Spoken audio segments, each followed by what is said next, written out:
Hi friends, welcome Shri Roshan. எல்லாம் எப்படி இருக்கீங்க? இன்னைக்கு நம்ம சேனல்ல டாபிக் என்ன அப்படின்னு பார்த்தீங்கன்னா, ரெட் ஹில்ஸ்ல ரொம்ப ஃபேமஸான ஒரு கோவில் தான். எங்க அப்படின்னு பார்த்தீங்கன்னா, ரெட் ஹில்ஸ் ஆஞ்சநேயர் கோவில் தான். எல்லாருக்குமே தெரியும். ரொம்ப சக்தி வாய்ந்த ஆஞ்சநேயர்.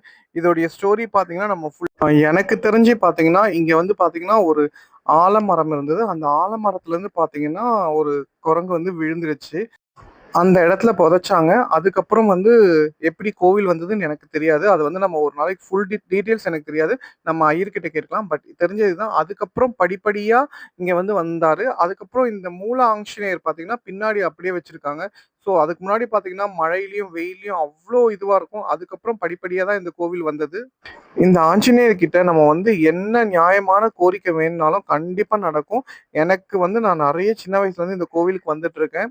அதே மாதிரி பார்த்தீங்கன்னா, இங்க சுற்று வட்டாரத்துல இருக்கவங்களும் பார்த்தீங்கன்னா, நெறைய பேர் வருவாங்க.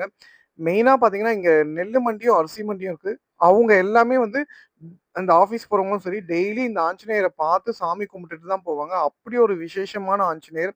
இங்க பார்த்தீங்கன்னா, புரட்டாசிலலாம் பார்த்தீங்கன்னா, 5 வாரமும் சனிக்கிழமை பெருமாளுக்கு திருக்கல்யாணம் நடக்கும். ஏன்னா, இங்க எல்லாமே இருக்காங்க. பெருமாள் இருக்காங்க, ஆண்டாள் கண்ணன், ராமானுஜர் எல்லாருமே இருக்காங்க. இந்த ராமானுஜர்லாம் பார்த்தீங்கன்னா, திருவாதிரைக்கு போகாதவங்க இங்க வந்து சாமி கும்பிடுவாங்க. அதே மாதிரி பார்த்தீங்கன்னா, இப்ப டிசம்பர்ல பார்த்தீங்கன்னா, நமக்கு அனுமன் ஜெயந்தி வருது.